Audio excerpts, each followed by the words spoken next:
Emma Greed's book, Where Do I Begin?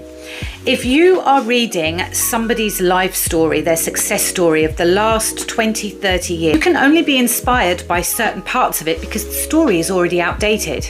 If you are in your 20s, reading a success story from a 40 or 50-year-old, sharing how they started their business or climbed the ladder, you won't be able to do it the same way as they did. I feel like sometimes last week isn't the same as this week.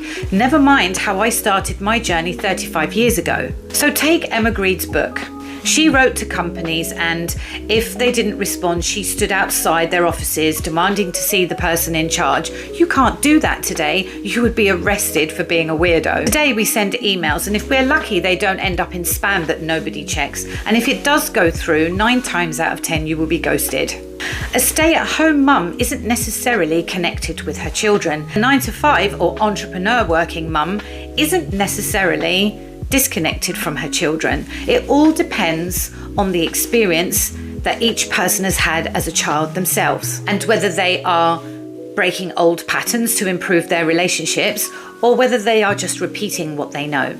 It all depends on how you are spending your time.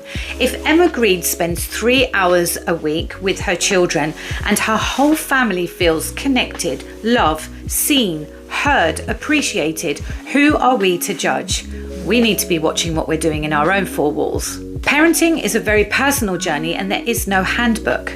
But there is one thing that every successful parent, whatever they define as success, has in common. They set an intention. They don't always have a plan, but they know where they want to go, and what they will and will not tolerate stands firm. A successful journey starts with a mindset of ideals that are non-negotiable. A plan is formed according to the destination and current life and is adjusted as they grow and move forward. So when you read somebody else's success story, do it because you're interested in the person, and maybe take a few nuggets that give your own life a little nudge. But don't take it as gospel and form an opinion. Everyone's values and experiences are different, and how you achieved something yesterday is not necessarily how you can achieve it today. We constantly have to find new ways to be seen, trusted, and appreciated.